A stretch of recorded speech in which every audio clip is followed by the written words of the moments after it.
तो माझी पिक्चरमधला डायलॉग आठवतो मला, तुम्ही लगा हम नयेंगे लो फिर आ गए.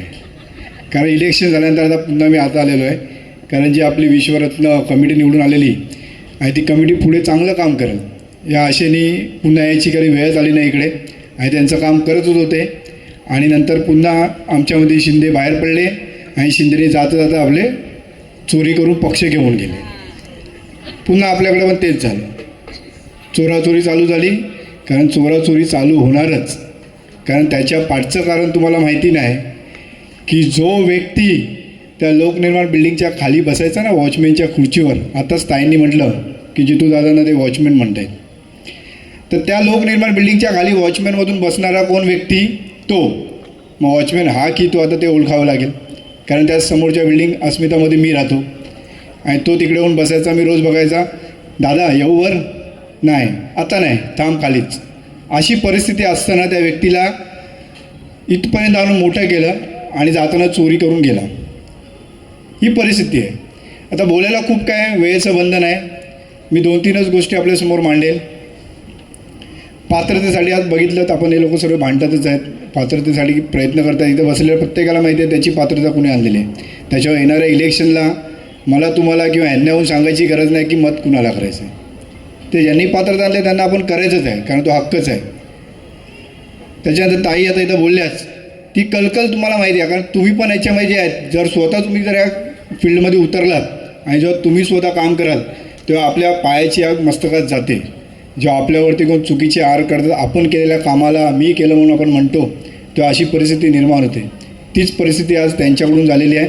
त्यांच्या बोलण्यातून अपशब्द निघाला, पण ती आग आहे, ती डोक्यात गेली, त्याच्यामध्ये निघू शकतो. आता माया पण निघू शकतं, कारण तुमच्याही निघू शकतं. कारण आपण मेहनत करतो आणि त्याच्यानंतरही वेळ येते, मग त्याच्यावरती असंच बोलावं लागतं.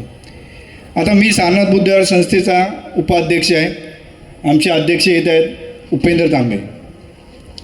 ते सारनाथ बुद्धविहार आमचं 1979मध्ये स्थापन निर्माण झालेलं आहे. माझे आजोबा, याचे आजोबा, अजून आमची कमिटीची काही लोक आहेत, यांच्या संघर्षातून तिकडे ते उभं राहिलेलं विहार आहे. आणि त्याच्यानंतर तो आज आमचाच वारसा आहे. तिकडे ती जागा आमचीच आहे. आमच्या बापदादाने रक्त इथं सांडलेलं आणि उभं केलेलं आहे. आणि ह्याच पॅनलमधले काही लोक म्हणतात की यांनी येऊन तिकडं मतदान चुकीचं केलं, फेक मतदान केलं, हे त्या संस्थेचे नाही आहेत. आम्ही या संस्थेचे नाही आहे, तुम्ही म्हणताय मान्य आहे. व तुमच्या घरामधला व्यक्ती जेव्हा वरती गेला, तर वरती गेल्यानंतर कुठल्या तोंडाने तुम्ही आमच्याकडे येऊन आम्हाला म्हणताय की सारनाथ बुद्धविहारमध्ये आमच्या घरातल्यांचा कार्यक्रम करायचा आहे, तर आम्हाला परवानगी द्या. जर आम्ही त्या संस्थेवरचेच नाही, आम्ही बेकायदेशीर आहे, मग तुम्ही आमच्याकडे आलातच कोणत्या तोंडाने? तुमची इलेक्शन येते, इलेक्शनला उभे राहता, तुम्ही इलेक्शनच्या टायमाला म्हणता आम्ही विहाराला भेट देणार आहे, आम्हाला सांगता की आम्ही सारनाथ बुद्धविहारला भेटायला येणार आहे. जर सारनाथ बुद्धविहारची कमिटीने इलेक्शन केलं ते तुम्हाला बेकायदेशीर वाटतंय आहे, तर मग तिथं पुन्हा त्या इलेक्शन तिकडं तुम्ही आमच्या विहाराला भेट द्यायला आमच्याकडे कसं काय पत्रव्यवहार करताय? मग जर चुकीचं आहे ना, आम्ही मग तुम्ही कशाला येताय तिकडं? आणि नवीन SRM सांगताय की यांनी बेकायदेशीर इलेक्शन केलं. म्हणजे काय बोलतायत काय त्यांना त्यांचंच समजत नाही. मागे मी खूप वेळा इथं मिटिंगला येऊन गेलो. आपण आता मी कदाचित दाढी बिडी काढली असेल त्याच्यामुळे आपण ओळखत नसाल, मी येतच असतो इथं. पण मला यांच्यावरती पूर्ण विश्वास आहे. आणि माझा एक शब्द आहे, बाप बदलायचा नाही, बापच ठेवायचा. आता जसं ताई म्हटलं की इकडून येऊन गेले, तरी आपण म्हणतो ना की पाकिस्तान आणि जेव्हा भारताचं आपण विभाजन करतो तेव्हा आपण काय म्हणतो की बाप होत आहे, बेटा होत आहे. तर त्यांनी अजूनही समजून घ्यायचं आहे, बाप इकडेच आहे आणि तुम्ही मुलंच आहे. इकडे आलात तुम्ही, तुम्हाला काय माहिती नव्हतं, तुम्ही वॉचमॅनच्या खुर्चीवर बसायचात. तुम्ही त्यांच्यामधला एक व्यक्ती कधी समाजात वावरला नाही, तो आता समाजासाठी वावरायला लागला आहे. त्याला समाज नव्हता माहिती, त्या घराच्या 4 चौकात राहायचा तो. त्याच्यावर मी क्लासमध्ये होतो. आणि एक तो वॉचमॅनची खुर्ची. ह्यांना इथं आणल्यानंतर SRA काय आहे, SRAचा तरी यांना माहिती होतं की ते माहीत नाही. आणि आज म्हणतात की आम्ही केलं. ते जसं ताई म्हणतायत की बाबा ज्यांची नवीन केस तुम्ही करताय, खरोखरच त्यांनी इलेक्शनच्या अगोदर करून दाखवावी. आणि त्यांना पण माहिती होईल, दूध का दूध, पाणी का पाणी होईल ना. अरे जर SRAचे काही नियम आहेत 2011चे पात्रता होतात, मग नवीन कसे पात्र होतील? मग होतील, मग करून दाखवा. आणि इतर इलेक्शनमध्ये त्यांना हक्क देऊन दाखवा, मग एकदा तुम्ही मत करू शकता. म्हणजे आपल्या लोकांना म्हणजे थोडं पण समजत नाही की आपण काय करतोय. म्हणजे कोणतरी बोलतोय आणि आपण त्याच्या पाठी बोंबलत सुटलो आहे, माझं करणार आहे. पण ज्यांनी केलं त्याचं काय नाही. आपल्याला पुन्हा एकदा शून्यातून वरती यायला लागते. ज्यांना यांनी बरोबर घेतलं सर्व शिंदेच निघाले. पहिला पण आले, शिंदे निघाले घेऊन गेले, पुन्हा आले, शिंदे निघाले घेऊन गेले. पण हे काय खचलेत नाही, हे काम करतातच आहेत. आज पण सत्यमेव जयते पॅन, आता खुर्च्या बघितल्या इथं, सत्ता गेली की सर्व फरार, टांगा पलटी गोळे फरार. बघितलं मागे जेव्हा आपलं इलेक्शन बैठक झाली SRच्या माध्यमातून, या खुर्च्या भरल्या होत्या, फोटो पाहिले मी. आता काय आलं, आता याचं काय नाही, अस्तित्व नाही यांचं. मग आता आम्ही बाबा जातो, आता आम्हाला दुसरीकडे मोकळे आम्ही. त्याच्यामुळे बाप बदलायचं नाही. एकदा आपण शब्द दिला ना की इथेच तर इथेच.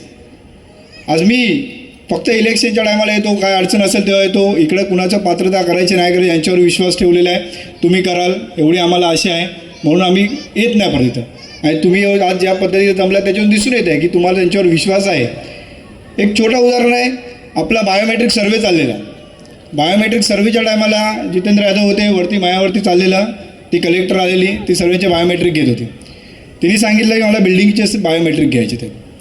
जितेंद्र यादवने तिला विरोध केला, आमच्या बिल्डिंगमधल्या एकाही व्यक्तीचा बायोमेट्रिक घ्यायचं नाही.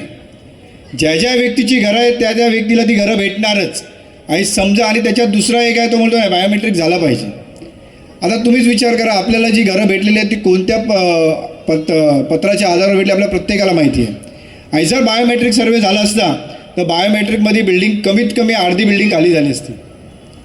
म्हणजे जो व्यक्ती बायोमेट्रिकच्या विरोधात काय आहे, तर इकडं जी बिल्डिंगमधली आहे, जी जेवढी तिन्ही इमारती आहेत, इमारतीमध्ये राहणारी लोक आहेत, त्यांना आम्हाला बाहेर काढायचं नाही, ते इकडेच राहणार.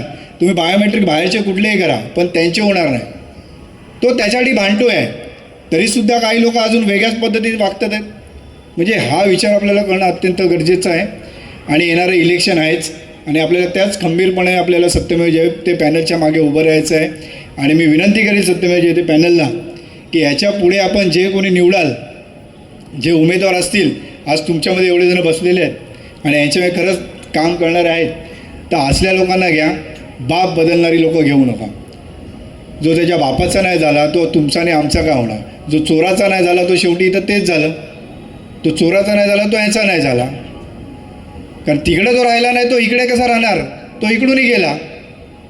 त्याच्यामुळे मी तुम्हाला विनंती करेल की याच्यापुढे आपण कमिटी बनवाल, जे इलेक्शन होईल त्याच्याने आपलं पूर्ण सहकार्य असेल. आमचं सारनाथ बुद्धिबळ संस्थेचा आपल्याला पूर्णपणे पाठिंबा असेल. आपण इकडे जमलेल्या सर्वांना पाहून मला असं वाटते की खरंच आपल्या सर्वांचा पाठिंबा असेलच, नसणारच. मला बोलण्याची संधी दिली ज्या इथं बसलेल्या मंचावरती सर्वांनी, आपल्या जितेंद्र यादव यांनी, आणि आपण सर्वांनी मला शांततेने ऐकलात.